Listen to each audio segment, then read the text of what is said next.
नमस्कार, KTV news में आपका स्वागत है। मैं हूं वर्षा। तो आइए एक नजर डालते हैं शहर की प्रमुख सुर्खियों पर। चिकित्सकों को सुरक्षा दिए जाने की मांग के साथ आईएमए बनारस शाखा के चिकित्सकों ने मनाया प्रोटेस्ट डे।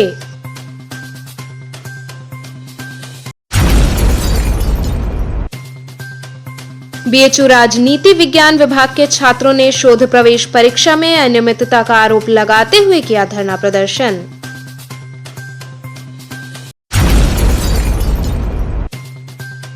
माध्यमिक शिक्षा परिषद द्वारा हाई स्कूल इंटर के छात्रों को प्रमोट करने के संदर्भ में अधिवक्ताओं ने सौंपा ज्ञापन।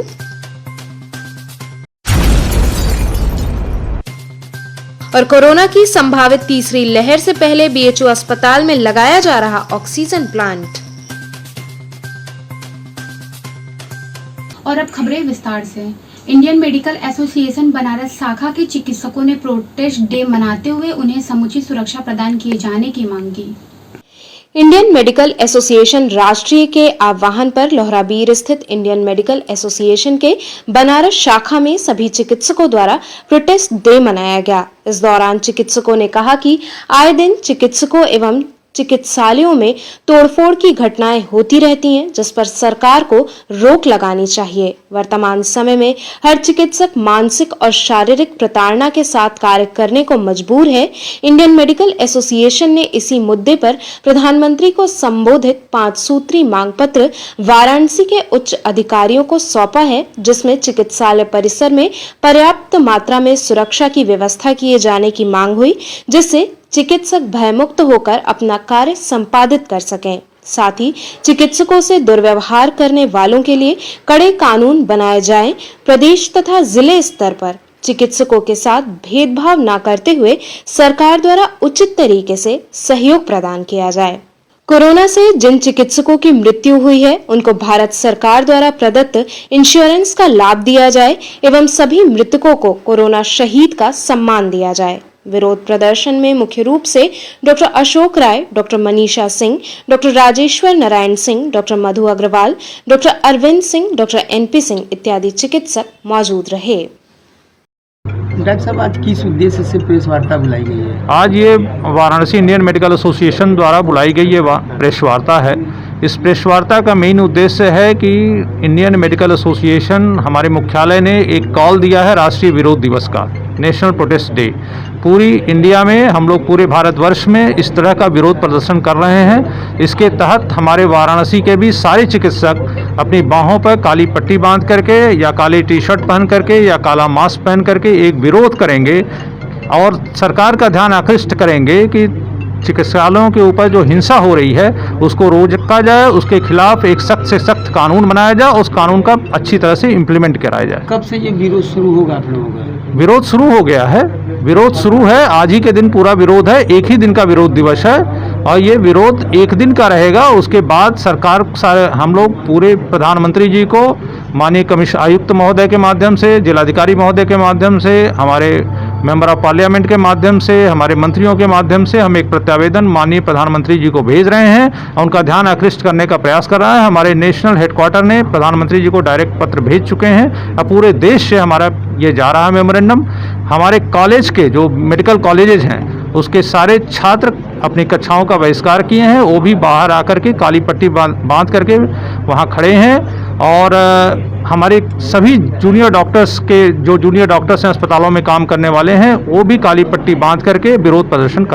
डॉक्टर साहब, किस तरह का ये विरोध प्रदर्शन आप लोगों का शुरू हुआ है? यह विरोध प्रदर्शन जो आए दिन हो रही हिंसात्मक घटनाओं के विरोध में है, जिसके लिए हम आदरणीय प्रधानमंत्री जी से यह मांग कर रहे हैं कि सख्त से सख्त कानून बनाया जाए, जिससे कि हमारे चिकित्सक भयमुक्त होकर के भयमुक्त वातावरण में अपना कार्य संपादित कर सकें।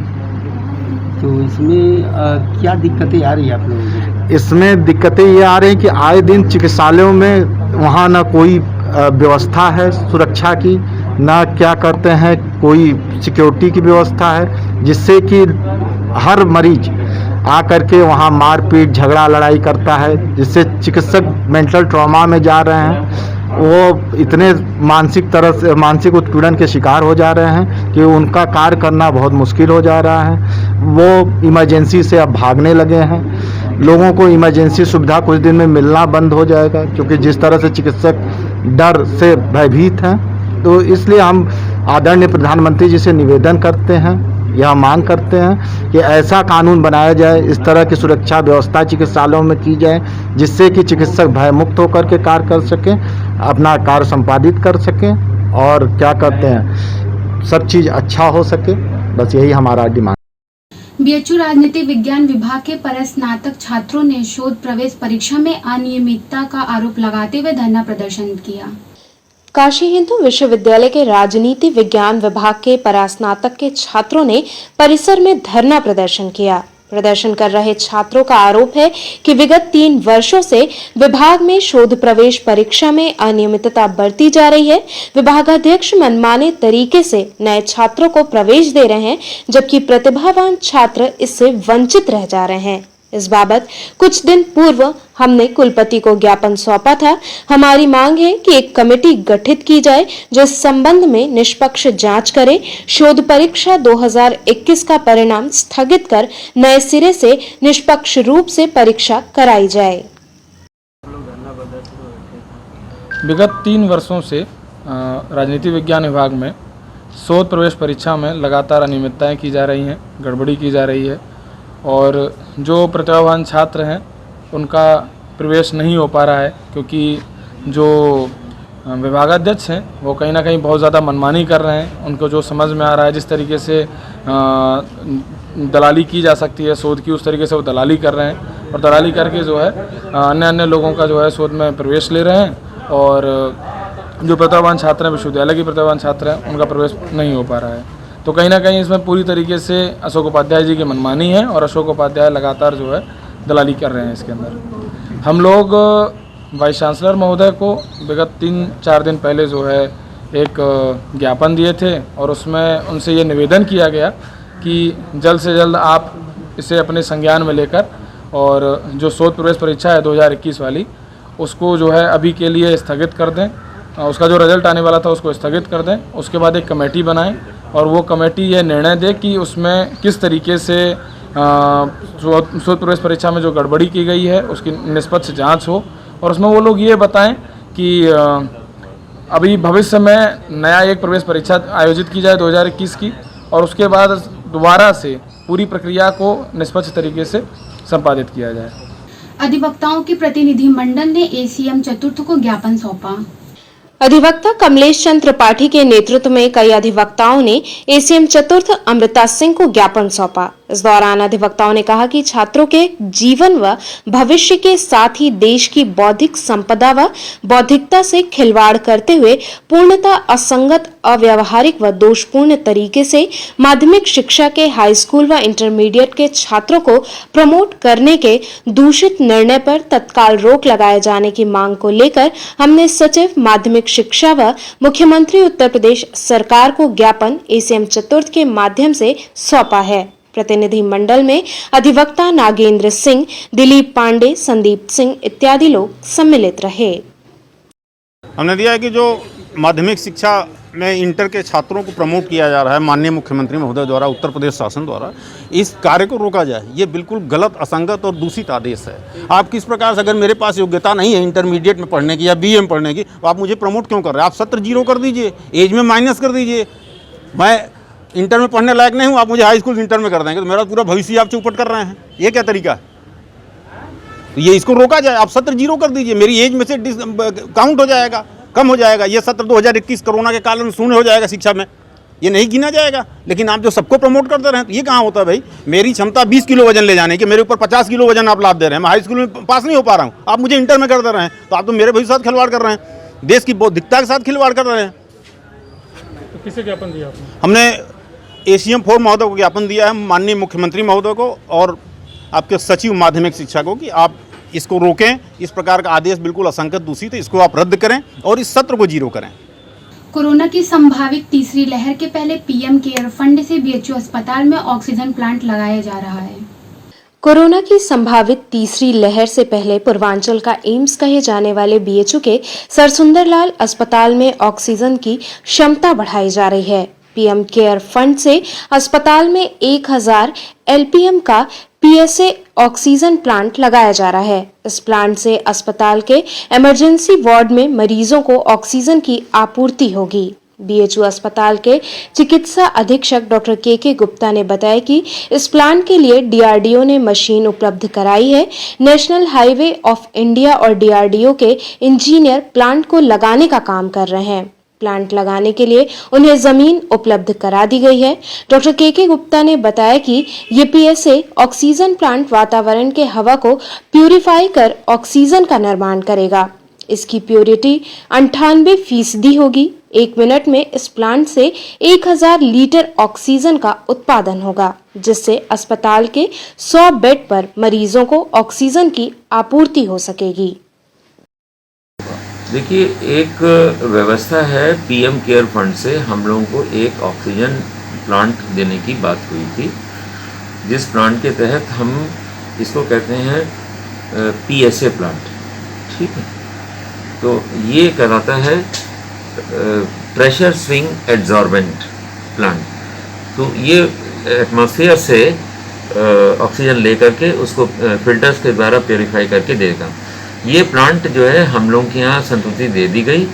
नेशनल हाईवे ऑफ इंडिया के जो इंजीनियर्स हैं वो यहाँ आए हुए हैं, जो उसका फाउंडेशन का काम करने के लिए उनका मटेरियल आ चुका है। दूसरा काम ये है कि जो उसमें मशीन लगनी है वो डीआरडीओ द्वारा लगाई जाएगी। उनके भी इंजीनियर्स आए हुए हैं, उन्होंने अपना लेआउट प्लान दे दिया है और वो आप दोनों इंजीनियर ग्रुप जो है मिल करके ये व्यवस्था बना रहे हैं। इसके लिए ज़मीन की जो आवश्यकता थी वो हम लोगों ने उसको चिन्हित करके उन लोगों को बता दिया है। तो इस प्लांट के जरिए हम लोगों को 1000 लीटर पर मिनट के हिसाब से हमें जो है ऑक्सीजन मिलेगी, जिसकी की प्योरिटी जो बताई जा रही है हम लोगों को कि 98% के आसपास होगी, जो कि हमारे लिए भरपूर है।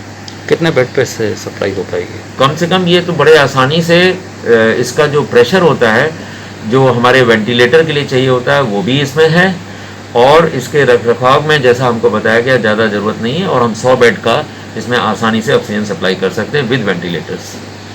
तो यहाँ वक्त तो चला एक छोटे से ब्रेक का। आप बने रहिए केटीवी के साथ।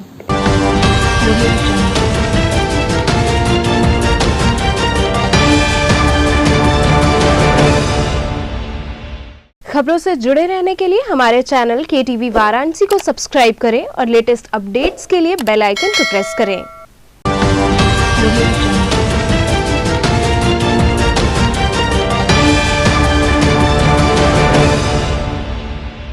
ब्रेक के बाद आपका स्वागत है। पुराना आरटीओ ऑफिस से गाजीपुर को मिलने वाले नवनिर्मित पुल पर पहली ही बारिश में गड्ढा हो गया। कुछ साल पूर्व सेतु निगम के द्वारा बनवाया जा रहा लहरतारा पुल हादसा सबके जहन में होगा, जिसमें 100 के आसपास लोगों की मृत्यु हुई थी। उस हादसे में सेतु निगम की बहुत खामियां उभर कर सामने आई थीं, जिसमें उत्तर प्रदेश सरकार के द्वारा सेतु निगम के कर्मचारियों को निलंबित भी किया गया था। इसी कड़ी में पुराना आरटीओ ऑफिस से गाजीपुर रोड को मिलाने वाला नवनिर्मित ओवरब्रिज, जो लगभग 36 करोड़ की लागत से बनकर तैयार हुआ, पहली ही बारिश से धराशायी होता दिखा, जहां 3 फीट से भी ज्यादा बारिश की वजह से गड्ढा देखने को मिला। इस संदर्भ में जब सेतु निगम के इंजीनियर से बात की गई तो उन्होंने बताया कि अगल बगल खुदाई होने के कारण ये गड्ढा हुआ है। शर्मा जी, ये बताइए, अभी कल जो बरसात हुआ था, नया पुल बना हुआ है। हाँ, अभी नया बना है, 2 दिन पहले ही सब जो है फिनिशिंग चल रहा है। बारिश की वजह से हो गया था, गड्ढा हुआ था 10 फीट, तो उसमें क्या 10 फीट कहाँ गड्ढा हुआ था, एक होल हो गया था। बगल में जो है गंगा प्रदूषण सीवर लाइन वाले जल निगम से जो है एक तरफ सर्विस रोड में खोद के वो सीवर का काम कर रहे हैं, दूसरी तरफ जो है सीवर का जो है उनके कारण जो है करने के कारण सर्विस रोड में भी पानी जो है वो लगा हुआ। पानी थोड़ा सा रिस्क खोल हुआ था, उसको रिपेयर करा दिया गया। फिलहाल में कोई इससे दिक्कत नहीं है। कितने लागत से ये पुल तैयार हुआ है? ये पुल तैयार हुआ है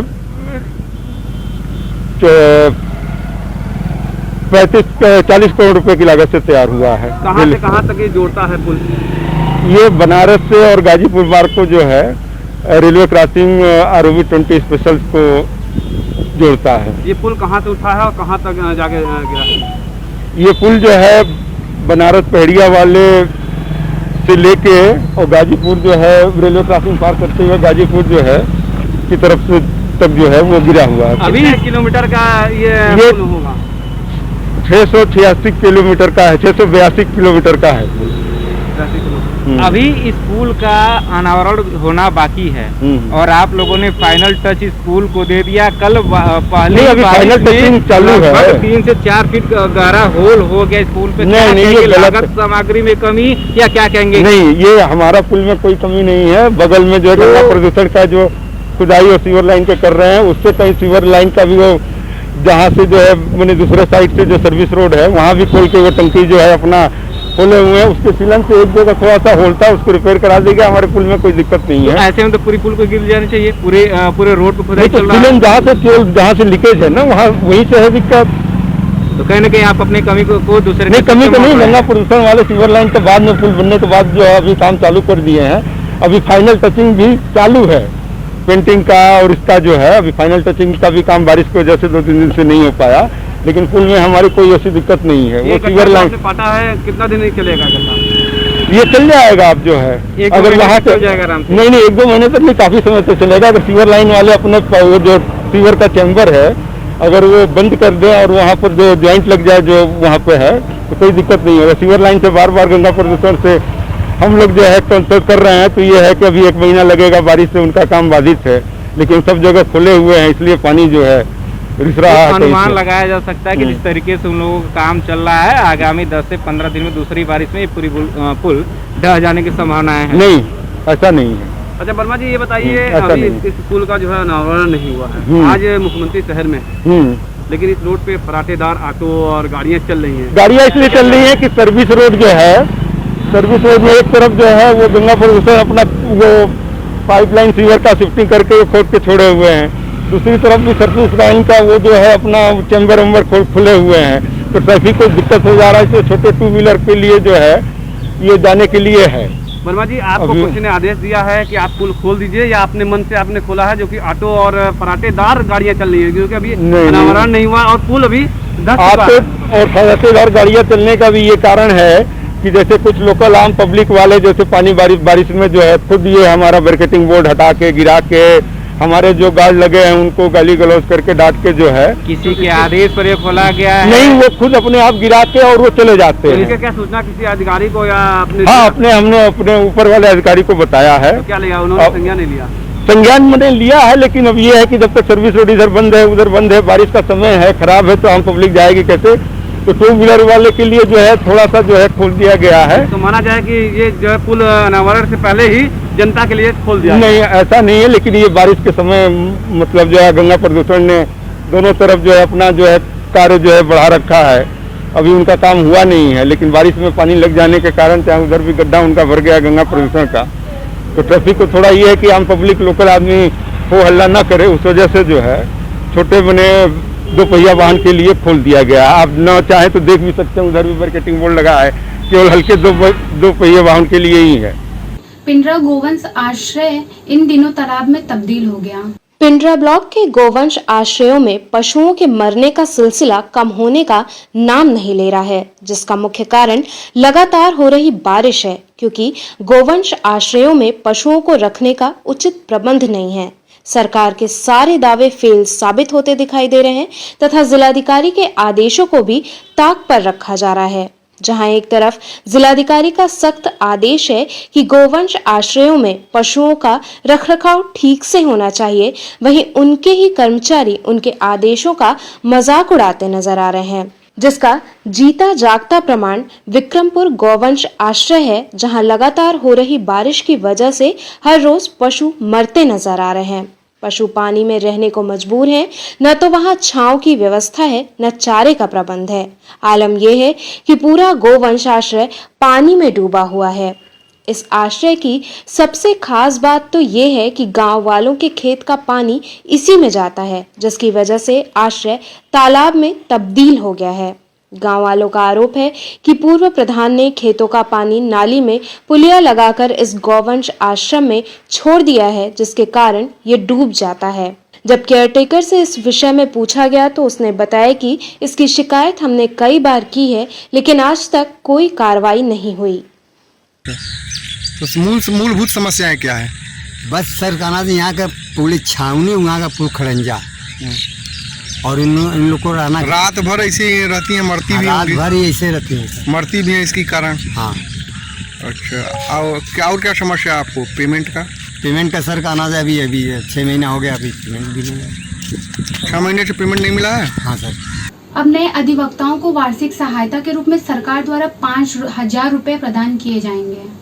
अधिवक्ताओं की मांग पर सरकार ने नए अधिवक्ताओं को 3 साल तक पत्रिका और पुस्तकों को खरीदने के लिए 5,000 रुपए वार्षिक सहायता देने के लिए 160 लाख रुपए की धनराशि की मंजूरी दे दी है। शासन के प्रमुख सचिव प्रमोद कुमार श्रीवास्तव ने इस बाबत न्याय विभाग को पत्र भी भेज दिया है। ये धनराशि उत्तर प्रदेश बार काउंसिल के खाते में आएगी। अधिवक्ता हरिशंकर सिंह ने बताया कि दरअसल प्रदेश भर के अधिवक्ता लंबे अरसे से नए वकीलों को पत्रिका एवं पुस्तकों को खरीदने के लिए वार्षिक आर्थिक सहायता देने की मांग कर रहे हैं। एक मीडिया इंटरव्यू में न्याय मंत्री ब्रिजेश पाठक ने प्रदेश भर के अधिवक्ताओं को आश्वस्त किया था कि नए अधिवक्ताओं को 5,000 रुपए वार्षिक पत्रिका एवं पुस्तक खरीदने की आर्थिक सहायता की स्वीकृति शीघ्र प्रदान की जाएगी। बीते दिन सरकार ने नए अधिवक्ताओं के लिए 160 लाख की धनराशि स्वीकृत कर दी है। इस बात की जानकारी सरकार के प्रमुख सचिव ने बाकायदा शासनादेश जारी कर प्रदेश बार काउंसिल को भी भेजा है। सरकार के इस निर्णय से कोरोना महामारी के संकट में नए अधिवक्ताओं को कुछ न कुछ आर्थिक राहत अवश्य मिलेगी। हमको भी जानकारी हुई है कि सरकार ने अधिवक्ताओं के लिए अनुदान दिया है, चैम्बर के लिए, बुक्स के लिए, किताब कापी के लिए दिया है, सुना है। हमारा इस पर ये कहना है कि उत्तर प्रदेश सरकार के कैबिनेट मंत्री माननीय पाठक जी ने पूर्व में घोषणा किया था कि रजिस्ट्रेशन से 3 साल तक के लोगों को, युवा अधिवक्ताओं को 5,000 रुपया उसकी लाइब्रेरी बनाने के लिए, पठन पाठन के लिए, बुक्स के लिए, किताब के लिए हम देंगे, लेकिन उन्होंने दिया नहीं।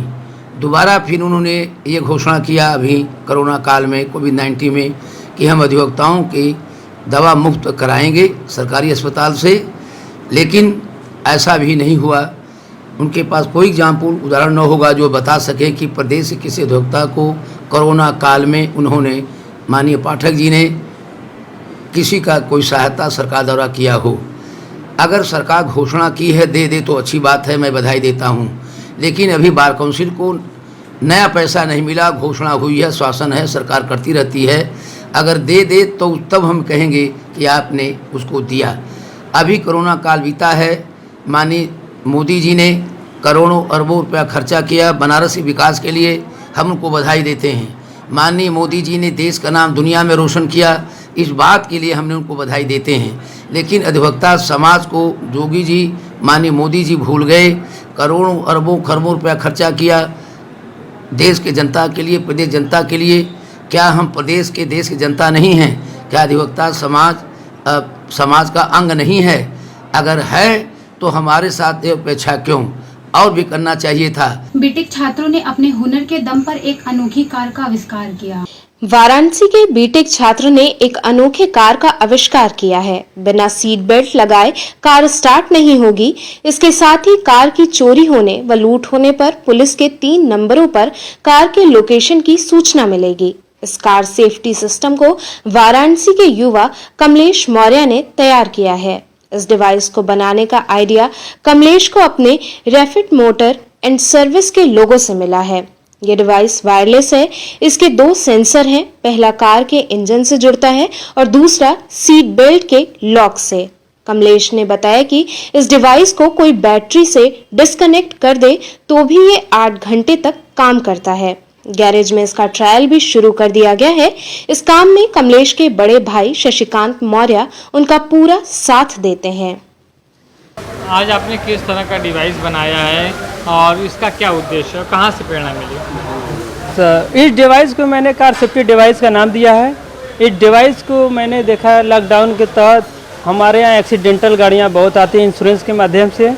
मैंने देखा 70% लोग इस सीट बेल्ट का यूज नहीं करते हैं, जिससे दुर्घटना की समस्या ज़्यादा बनती है। 99% लोग लगाते भी नहीं हैं इस सिस्टम को। तो हमने देखा कि हम भी खाली हैं, इसके तहत देखा जाए कि सीट बेल्ट अधिक से अधिक लगाया जाए। तो हमने इस कार सेफ्टी डिवाइस को इम्प्रूवमेंट किया है। इस डिवाइस को 2 सिस्टम से तैयार किया गया है। इसमें 2 सेंसर है। पहला सेंसर हमारे कार इंजन को रन करता है और दूसरा सेंसर हमारे सीट बेल्ट को रन करता है। जैसे ही हम सीट बेल्ट लगाते हैं हमारी गाड़ी ऑन हो जाती है, जैसे हम सीट बेल्ट निकालते हैं हमारी गाड़ी बंद हो जाती है। बिना सीट बेल्ट के हम गाड़ी चला नहीं सकते। अब ये डिवाइस ऐसा है बना है। तो कितना फ़ायदा होगा लोगों को इससे? अधिक से अधिक लोग लगाएं, अधिक से अधिक लोग लगाएं तो सभी को फ़ायदा 99% का है, जिससे उनको दुर्घटना से बचने का चांस एकदम 100% है। तो श्रीकांत जी, आपके छोटे भाई ने किस तरह का डिवाइस बनाया है? उन्होंने एक कार सेफ्टी डिवाइस बनाई हुई है जो कि लोगों को एक्सीडेंट से बचा जा सकता है। उन्होंने इस कार को डिवाइस, जब तक आप सीट बेल्ट नहीं पहनेंगे तब तक कार स्टार्ट नहीं होगी और उससे जो कि एक्सीडेंट का खतरा कम हो जाएगा। कितने गाड़ी में अब तक लग चुकी है? अब तक 4 गाड़ियों में लग चुकी है, जो कि ट्रायल भी सक्सेस रहा है और बिना सीट बेल्ट लगाए गाड़ियाँ 4 गाड़ी ऑन नहीं हो पा रही है। तो क्या कहेंगे आप? इनके लिए कहेंगे कि यदि सरकार चाहे तो इनकी मदद कर सकती है। आने वाले दिनों में इससे लगाने से एक्सीडेंट का खतरा भी कम हो जाएगा। आशा ट्रस्ट और लोक समिति संस्था द्वारा किशोरियों में पोषण आहार सहित अन्य सामग्री वितरित की गई। आशा ट्रस्ट और लोक समिति संस्था की तरफ से चलाए जा रहे कोरोना राहत कार्य अभियान के तहत शुक्रवार को लालपुर, भौरकला, मनकैया और असवारी गांव में 65 जरूरतमंद किशोरियों को पौष्टिक आहार वितरित किया गया। इस दौरान किशोरियों का स्वास्थ्य परीक्षण कर दवा वितरित की गई। महिला संगठन की संयोजिका अनीता ने बताया कि कोरोना महामारी में किशोरियों और महिलाओं में सैनिटरी पैड, मास्क और पोषाहार वितरित करने के साथ ही उनका स्वास्थ्य परीक्षण कर उचित परामर्श देते हुए उनमें जरूरी दवाई वितरित की जा रही है। आज हम लोग आशा ट्रस्ट व लोक समिति के माध्यम से असवारी, भोरकला, लालपुर सिलाई सेंटर पर 65 किशोरियों को सामान वितरण किया, पौष्टिक आहार, जिसमें चना, बादाम, सोयाबीन, मूंगफली, हॉर्लिक्स, सैनिटरी पैड, सैनिटाइजर, साबुन आदि चीज वितरण किया गया, जिसमें किशोरी बच्चियां पाकर बहुत खुश हुई। तो आइए चलते चलते एक बार फिर नजर डालते हैं शहर की प्रमुख सुर्खियों पर। चिकित्सकों को सुरक्षा दिए जाने की मांग के साथ आईएमए बनारस शाखा के चिकित्सकों ने मनाया प्रोटेस्ट डे।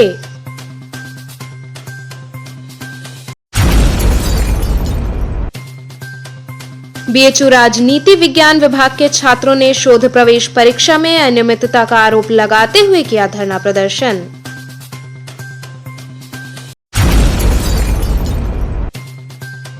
माध्यमिक शिक्षा परिषद द्वारा हाई स्कूल इंटर के छात्रों को प्रमोट करने के संदर्भ में अधिवक्ताओं ने सौंपा ज्ञापन।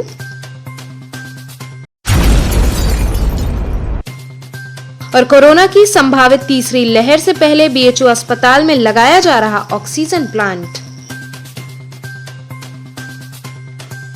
तो ये थे आज के समाचार। कल फिर होगी मुलाकात, तब तक के लिए नमस्कार।